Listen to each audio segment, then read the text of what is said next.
Welcome back to another episode of Rob Sports Center. As you can see by the title and by the thumbnail, man, today we're going to be studying some film on Josh Sweat. So we're going to get straight into it, man. Right here on this play, you kind of can see exactly what led to the dominance in the Super Bowl against Kansas City. So what I mean by that, so we already know that the staple of Vic Fangio's defense is just rushing four, not really sending blitzes as much. So in this play right here, just like they did in Kansas City, they were only rushing four. Now, here's the thing. If you can rush four guys successfully, and I'm talking about get pressure on the quarterback with just rushing four, everybody else is able to drop back into pass coverage. Now, this is where it starts to hurt an offense. So if we're offense and we can't block four guys, right? Now we got to start trying to pull our running back to try to maybe chip before he go out for a route. Sometimes we got to have him staying back there to try to block. Sometimes we got to pull our running back and our tight end. And the more people you pull out of pass protection, then the less possible options you have to throw the ball down the field. So right here, man, that's exactly what happened. They got the running back to kind of try to chip help on Josh Sweat before he went out for a route, because I think he was eventually going to go out for a route. And I mean, the pocket kind of just collapsed on him. Deshaun Watson obviously stepped up and was probably going to look to try to get mobile. But at that point, man, it was too late. Josh Sweat was able to get his hands on him and bring him down for a sack. All right, man, so we got one of those gotta-have-it moments, a 3rd and 6, and that's when you need your edge rushers to come through for you, just like Josh Sweat did right here. So if you look at this play right here, he was lined up a little bit out. He was lined up wider than normally an edge rusher would line up, and probably normally a little bit wider than what he would normally line up. He was kind of lined up on the outside of the tight end, which that could have been because he was anticipating that the tight end was going to try to chip block or to try to slow the tight end down. So like I said, when you have dominant defensive linemen that require so much attention, now you have to use running backs to try to chip before they can go out into their routes. Now you got to use tight ends to try to chip before they go out to their routes. And then, like I said, with only rushing four, you got the rest of the defense sitting back in pass coverage just like you do here. So that's exactly what happened on this play. They had to try to use the tight end to try to chip Josh Sweat before he went out. So they held him back a little bit. And then Josh Sweat was just able to beat the offensive lineman to the spot. And, with him lining up wide as well, it's kind of similar to what you would do with a receiver if you're going up against some pretty press strong corners, and your receivers probably aren't necessarily the best at beating it. You can use motions to try to give them a added momentum leading into their routes to try to help them out with the press, and that's kind of similar to what that is when you have a deep edge rusher that lines up kind of wide. It gives him like that added momentum whenever he's rushing in. And then when you got a guy that's as good as Sweat that can hit you with power rushes and finesse rushes, you got to kind of be cautious with that. And he just beat the left tackle to the spot right there on that play. All right, so we got another one of those gotta-have-it moments, man. We got a 3rd and 6 play, defense trying to get off the field, put the offense back on the field to put up some points. When you got these are those gotta-have-it moments when we say gotta-have-it, we need our top guys to come through for us, just like Josh Sweat did right here. So, I mean, it wasn't really nothing too fancy on this play, man. It was a 4-man rush, just like always, but the only difference was they did a stunt on this 4-man rush. And what that is basically is when you have a defensive lineman that normally his gap would be, let's just say, the C gap, and he doesn't rush the C gap and he rushes the B gap, and the B gap, the guy pressures from the C gap. So it just basically try to cause confusion on the offensive line, just like they did right here. When you want to create situations to where you got number 72 just looking clueless with nobody to block. And that's kind of what Josh Sweat did right here. Is like he showed that he was going to kind of possibly be threatened in the C gap or the B gap. And then he just bounced it back inside to the A gap with a clean shot on Trevor Lawrence. And like I said, when you have guys that's as versatile or as athletic as Josh Sweat, you have the freedom to be able to do that, because you believe that he's going to have enough time to be able to get back there to close the distance to be able to make the play on the quarterback, just like he did right here.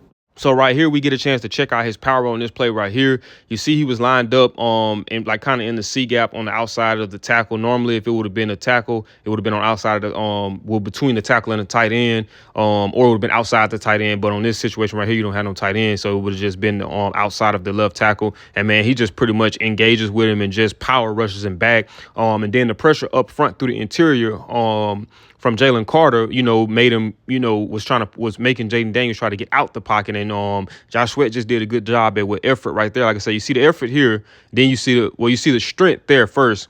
Go back to it. So you see the strength right here. Boom. Pushing backwards. Then you see the effort to jump over them and to be able to come and get him, man. That's what I'm talking about. When we talk about going to go hunt on 2nd and longs, 3rd and long situations, we saying to go hunt. This is what we want to see. Once again, we have another gotta have a situation, man. And just breaking down this film on Josh Sweat, man, I realized why the Eagles defense was so darn good, man. Just look at the disruption that they're causing on this play right here. Like I say, and a lot of it too can be that it's it's a must pass situation. Obviously, I'm pretty sure they were probably sitting back in a two shell high safety with the safeties deep to try to prevent anything from going over the top, and that allowed for them to be put a little bit more pressure on the offensive line and on the quarterback, on the guy to have it playing. Man, you just look at number 3, he just steamrolls 2 guys, boom, and push them back into Russell Wilson. And then you got Josh Sweat, who's working from the opposite side with this time having his hand in the dirt, who just is able to swim around his guy and just come in and get Russell Wilson, man. Like, these guys was hunting this past season, man. So right here, this is the first time we've seen him lined up over against the right tackle on the right side of the offense. Normally, he's lined up on the left side against the left tackle, but right here, they got him lined up on the right side with the right tackle. And it looked like what they were trying to do is use Travis Kelce to kind of chip him, to slow him down, maybe. And I'm trying to see was it possibly some type of little screen route that they might have been trying to throw. That's why Travis Kelce kind of just sat in the backfield. But Travis Kelce, he was able to beat Travis Kelce off the line of scrimmage. Travis Kelce wasn't able to get a hand on him. By the time Travis Kelce actually did touch him, it was too late at that point. He was already at Patrick Mahomes. And Patrick Mahomes did a good job at maneuvering originally right here to be able to kind of avoid him, to hop on up in the pocket. But, you know, he showed his strength whenever he grabbed the hold to Patrick Mahomes' jersey and was able to pull him down for a sack. So this is a very perfect example to show you guys what I was explaining early on in the video when I was talking about how one of the things that helped them out against Kansas City was being able to just rush forward consistently and get pressure up front, meaning that and what that did was that made Kansas City say, okay, we're going to have to start keeping our tight end in the backfield to try to block. We're going to start keeping our running back in the backfield to try to block. So now you take away 2 possible options in the passing game. So now you're supposed to have 5 eligible players to be able to be out for passes. Now you only have 3 because the other 2, which is Kelce and Isaiah Pacheco, they're in the backfield trying to help deal with Josh Sweat, and he just once again just dominates both of them. Like, I mean, Travis Kelce really didn't stand no chance. He kind of just overpowered Travis Kelce, and then he just kind of slipped through, out leveraged Isaiah Pacheco, and by that time the pocket was collapsing on the opposite side with number 58. Patrick Mahomes just stepped straight up into his grip, and you know they were able to get him down for a sack on that play. All right, so this is going to be the last play right here, man. And once again, you got Josh Sweat. They got him lined back up on the left tackle, on the left side of the formation. And, man, once again, he just showcases his strength with a bull rush. And I wish I could show the angle, but if you go back and if you go pull it up, I think they might have showed it in the actual game, a replay of him when he was bull rushing the left tackle back.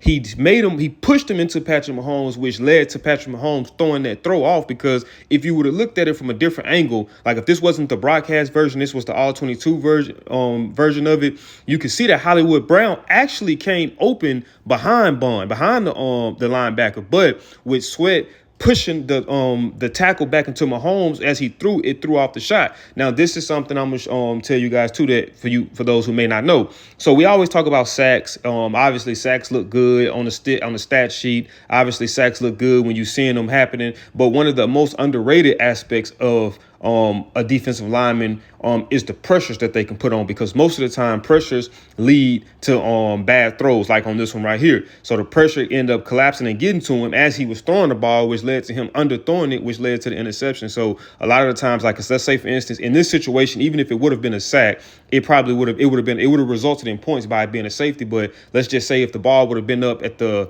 15-yard line and they sacked them on 1st and 10, you still got 2nd down, 3rd down, and depending on the situation down the distance, you might even have 4th down. But when it leads to forced throws that lead into interceptions, or it leads into, you know, the quarterback having a ball knocked out of his hand if the tackle is being bull rushed back into him, those translate directly into turnovers and give your offense a chance to be able to move the ball. So like I said on this play right here, you know, let's say for instance they did just stop them on all 3 downs and it's a 4th down punt. Now our offense is starting probably back at maybe the 40, 50, depending on the situation. But with us being able to get pressure on him, he threw the interception. Now we already in the red area. So and the way that Philadelphia was playing, they didn't have no problem with moving the ball in Kansas City. So I mean that was just that was automatic points. But man, like I say, man, having a dominant defensive front, man, it allows for so much. And I think obviously Philadelphia showed us this year